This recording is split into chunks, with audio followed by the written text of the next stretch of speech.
Bang Hilonggo. Please subscribe And like. and share. Breaking news. Ito po mga kababayan, grabe, napaka-good news ang ginawa na naman ng ating mahal na Pangulo Ferdinand Marcos Jr. mga kababayan. Siya lang ang naging presidente na nakagawa nito. Biruin nyo mga kababayan, mayroon na tayong mobile clinic sa 28 na probinsya mga kababayan. Kabilang dito ang Region 9, Region 10, Region 11, Region 12, at Region 13. At ang BARM, mga kababayan. Grabe talaga, ang talino talaga ni PBBM mga kababayan. At hindi lang yan. Malaking tulong ito, lalo na sa mga malalayong lugar na malayo sa may hospital. Napakalaking tulong ito mga kababayan. Ha? Biruin nyo ha, ito mga kababayan ha, papakita ko lang sa inyo kung ano ang nilalaman ng yung sasakyan na ito na ibinigay ng ating Pangulo ha, sa mga 28 na probinsya dito sa Pilipinas. So ayan, makikita nyo po yan mga kababayan, kompleto po sa gamit sa medical. Ha, mga kababayan, kompleto yan. Tingnan nyo. May laboratory station. X-ray room. Grabe, no? Pharmacy. May mga gamot na dala, mga kababayan. At saka mga kababayan, sa lahat na mabibigyan nito, sinabi ng ating mahal na Pangulo na kailangan gamitin yan ay wag i-display lang hanggang sa masira. Binili yan ng gobyerno para sa mga kababayan natin, sa mga Pilipino. Kasi minsan kasi mga kababayan, baka mamaya stock na naman dyan ng mga mabibigyan yan. Hindi pa ikutin. Hindi pupunta sa kanilang mga lugar o saan na pwede sila mag-medical mission. Kasi ito mga kababayan, binili to ng ating mahal na Pangulo para ilapit na sa mga kababayan natin, libreng gamot at libreng check-up sa mga kababayan nating Pilipino. Kaya, kumpleto ito mga kababayan, kumpleto sa gamit, kasi gusto ng Pangulo, hindi na kailangan lumayo pa ng mga kababayan natin para magpa-check-up. So ito, gagamitin ito para sa mga kababayan natin na gustong magpa-check-up. 'Di ba? Hindi na kailangan pumunta pa ng ospital o para magpa-check up. So kung may ganito sa lugar ninyo, napakaswerte po ninyo mga kababayan. Napakaswerte ninyo. Marami to mga kababayan. Biruin nyo. 28 na probinsya dito sa ating bansa ang bibigyan yan. Bilang na ang Region 9, Region 10, Region 11, Region 13, at saka yung BARM mga kababayan. Di ba tayo masiyahan dyan? Siyempre, masama na naman yan sa mga naninira kay PBBM.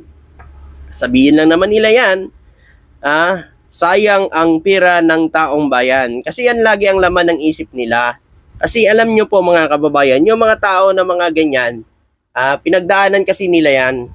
Sa panahon na kasi nila, ganun ang ginawa nila, mga kababayan. Akala nila kasi, kaya nila hawakan si PBBM. Mga kababayan, yun.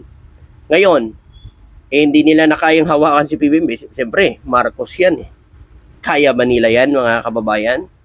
So ito, pinangunahan ni Pangulong Ferdinand Marcos Jr. ang seremonya bago ito ikarga sa barko para ihatid sa 28 na probinsya dito sa bansang Pilipinas, mga kababayan. Basahin ko lang Binili ni Pangulong Ferdinand Marcos Jr. na ang mga lokal na opisyal na mabigyan ng patient transport vehicles na gamitin ang mga sasakyan para sa mga mamamayan. Huwag i-display lamang sa parking lot. Narinig nyo sa mga kababayan natin dyan na magkakaroon ito at mabibigyan nito. Ayan. Narinig nyo naman ang sinabi po ni PBBM. Diba?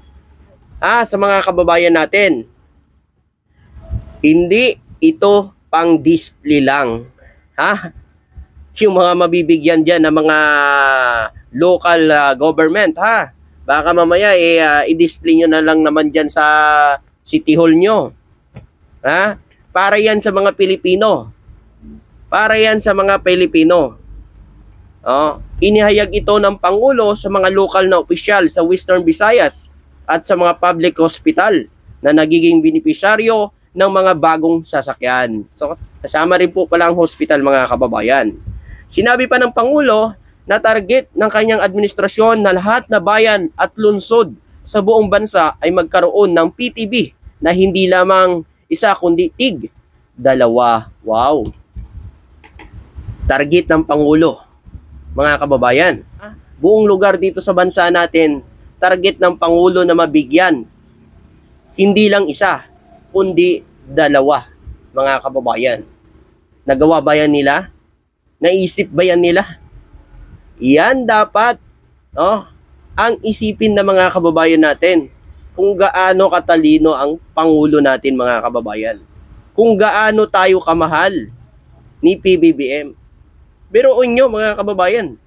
Alam naman natin sa panahon ngayon, tulad sa mga tumatanda na, siyempre kailangan yan, lagi may check-up, may supply ng gamot, may maintenance.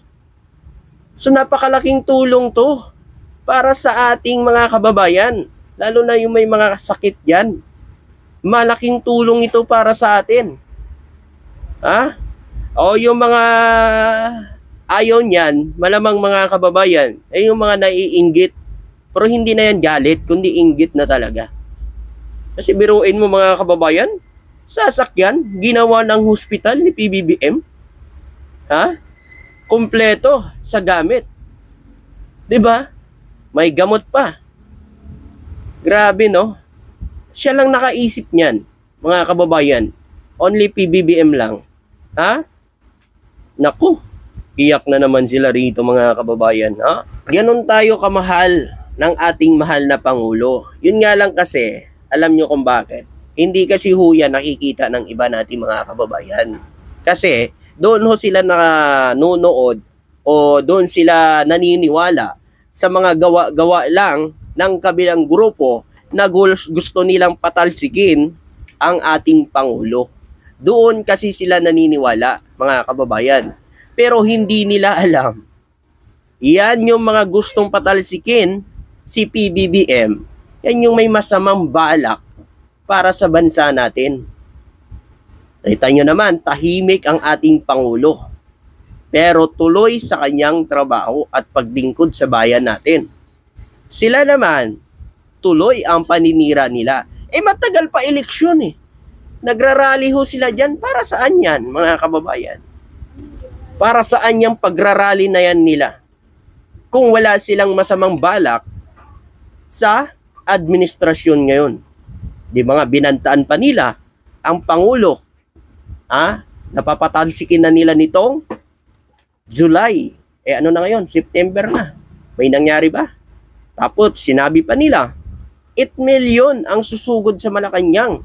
Yun pala, 8 million nga ang sumugod sa Malacanang. Yung makiki-birthday kay PBBM sa Malacanang, yun ang sumugod. Diba? At mga kababayan, another balita ito. Marcos sa mga magsasaka, gamitin ang iyong lupa ng responsible. Sa mga magsasaka naman, mga kababayan, iniling ni Pangulong Ferdinand Marcos Jr. ang mga magsasaka at mga benepisyaryo ng reforma sa lupa na gamitin ng responsible ang kanilang mga lupa para sa kapakanan at kapakanan ng kanilang pamilya at ng bansa. Grabe talaga, no? Talagang ang Pangulo natin talaga, inuuna talaga din ang ating mga magsasaka. Kaya ngayon nakikita natin, ang ating mga magsasaka ay talagang nagsisipag din. Biruin nyo kasi, mga kababayan, binigay na ang kanilang mga titulo ng lupa na wala nang babayaran. Only PBBM lang din nakagawa niyan. Mga kababayan. Tapos sasabihin ng mga iba dyan, yung mga inggit yan, sasabihin nila yan na babawiin naman daw yan. Sasabihin nila yan. Kasi ayaw nila yan makita na ginagawa ni PBBM yan. galit na galit sila o inggit na inggit sila sa ginagawa ni PBBM. Kasi hindi nila nagawa dati. Ngayon lang, PBBM lang ang nakagawa niyan. Oh, kaya ito, sa lahat nating mga kababayan, kita naman natin sa bawat lakad ng Pangulo natin, sa bawat pinupuntahan niya, talagang siya mismo ang nag-aabot. Siya mismo, mga kababayan, nandun sa mismo.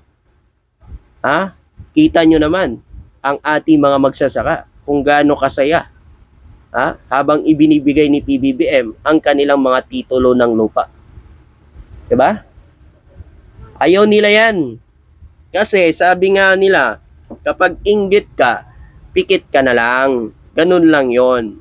Basta sa lahat nating mga kababayan, ang ginagawa ni PBBM, hindi ito para lang sa kanyang kapakanan o kapakanan lang ng bansa, kundi kapakanan nito ng lahat ng mga Pilipino. Yan talaga dapat ang presidente.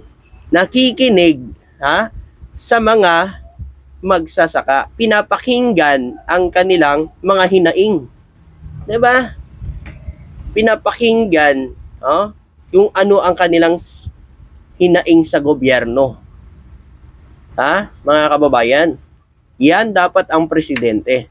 Kung ganun ginawa nila dati, mga kababayan, bago ho siguro nakarating kay PBBM, mas lalo na ngayon na mayagpag siguro ang bansa natin. Kaso lang kasi, ngayon lang ho nagawa yan eh.